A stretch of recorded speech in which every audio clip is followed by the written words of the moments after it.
अपना जो ये कार्यक्रम है लगभग 15-16 गांव की एक संरचना के आधार पर एक कार्यक्रम होना था, उसी संरचना में एक कार्यक्रम हुआ है। 3 प्रकार के जो विषय है वो समाज के अंदर आज हम लोगों ने देने हैं, वो विचार देना है। एक हमारे पुरोहित जी और साध्वी हमारी बहन ने आपको हिंदुत्व के बारे में बताया, थोड़ा सा संघ अपनी जो शताब्दी वर्ष 100 वर्ष समाज के अंदर पूरे करने के बाद आगे बढ़ रहा है, उसमें संगठन समाज के अंदर पंच परिवर्तन पर बात कर रहा है। पंच परिवर्तन के माध्यम से समाज निर्माण, समाज में परिवर्तन, समाज में बदलाव का कार्य जो संगठन कर रहा है, उसके विषय में मुझे बोलने के लिए कहा गया है। और जो अगला जो विषय है संघ की 100 वर्ष की यात्रा, और बचा हुआ जो सारा विषय हमारे जो मुख्य वक्ता आज के आदरणीय सोनी जी है, वो उस कार्य को पूरा करने जा रहे हैं। पंच परिवर्तन में जो पहला विषय अपना है, समाज के अंदर लेकर जा रहे हैं, वो है सामाजिक समरसता। सामाजिक समरसता हमारा बहुत पुराना विषय है। हमारा जो समाज है वो छोटे छोटे विषयों में, छोटे छोटे विचारों में, छोटी छोटी बातों में टूट रहा है। सामाजिक समरसता कैसी हो? एक गांव, एक बस्ती में रहने वाले लोगों में भाईचारा उस स्तर का हो कि हम एक देवालय का प्रयोग करते हो।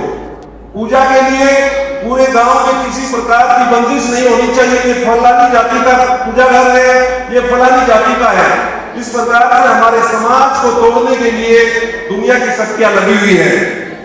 हमारे लोगों को जातियों में बांटकर, विचारों में बांटकर, मत में, पंथ में तरह तरह के प्रलोभन देकर हमारी जो सामाजिक समरसता है उसको बार बार तोड़ा जाता है।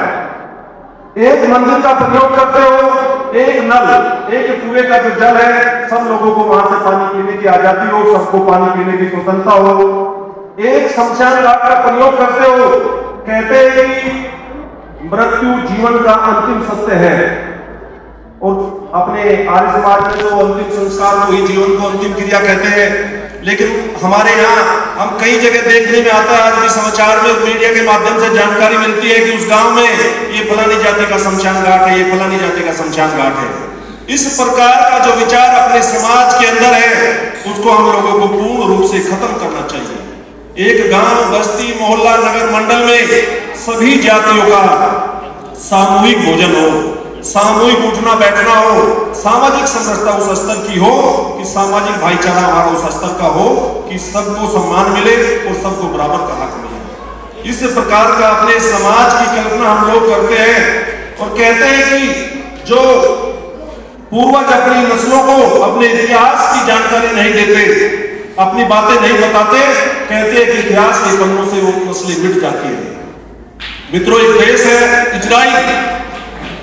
इजराइल ऐसा देश है कि वो छोटा सा देश है और चारों तरफ से आता ये विरोधी शक्तियों से घिरा हुआ है। और 1000 साल गुलाम रहने के बाद इजराइल के लोग पूरी दुनिया में चले गए, मजदूरी करते थे, नौकरी करते थे। वैसे तो वो बहुत स्मार्ट है, दुनिया में बहुत इंटेलिजेंट इजराइल का आदमी है, और वो काम करते थे और मेहनत करते थे। और वो इस प्रकार का संकल्प उनके मन में था कि हम लोग अपना देश खड़ा करेंगे। वो जाति पात में नहीं करते थे, किसी प्रकार का कोई भेदभाव उनके अंदर नहीं था। इजराइल का प्रत्येक व्यक्ति अपने आप को अपना भाई, सगा भाई मानता था और वो दुनिया में कहीं भी रहते थे। तो उन लोगों ने 1000 वर्षों तक सिर्फ एक ही संकल्प दोहराया। जैसा हम लोग कहीं मिलते हैं, नमस्ते और राम राम करते हैं, तो इजराइल का आदमी दुनिया के किसी भी कोने में मिलता था और वो अपने भाई के गले लगता था और वो कहता था कि अगले बरस मिलेंगे यरूशलेम में। और इस प्रण को, इस संकल्प को उन लोगों ने 1000 साल तक दोहराया और अपना एक राष्ट्र, अपना एक मुल्क दुनिया के अंदर खड़ा किया और दुनिया को दिखा दिया कि संकल्प की शक्ति क्या होती है। इस प्रकार का संकल्प मेरे नौजवान का, मेरे देश के युवा शक्ति का होना चाहिए। ऐसी सामाजिक समरसता हमारे समाज में होनी चाहिए। और जो दूसरा विषय है वो है कुटुंब प्रबोधन। परिवार कैसा हो, परिवार की व्यवस्था कैसी हो। दुनिया के अंदर हमारे देश की मिसाल दी जाती थी, हमारी जो परिवार की व्यवस्था थी वो बहुत सुंदर थी। आजकल दुनिया के अंदर एकल परिवार की जो हमने कॉपी किया बाहर से, यूरोप के देशों से, हमारे यहाँ भी बड़ा प्रचलन हुआ कि भाई संयुक्त परिवार अच्छा नहीं है। और शादी विवाह में भी बेटी के लिए हम उसी प्रकार का बेटा देखते हैं कि भाई अकेला लड़का हो, लड़की बाहर रहेगी, बड़ा शांति से रहेगी, सुकून से रहेगी। इस प्रकार का विषय नैरेटिव हमारे देश के नौजवान के अंदर, हमारी युवा पीढ़ी के अंदर जो दूसरी शक्ति दुनिया की उन्होंने भर दिया। और संयुक्त परिवार से हम लोग धीरे धीरे दूर होते चले गए। साथियों, माताओं बहनों, जो संयुक्त परिवार के लाभ है उसका बड़ा हम लोगों को फायदा होता था। हम देख ही नहीं पा रहे, पति भी जॉब कर रहा, पत्नी भी जॉब कर रही, बच्चे कहाँ हैं, किस समय विद्यालय जाते हैं, किस प्रकार के लोगों में उनका उठना बैठना है। तो हमारा जो परिवार की व्यवस्था है वो किसी राष्ट्र, किसी देश की जो सबसे छोटी इकाई है वो परिवार होता है। और जब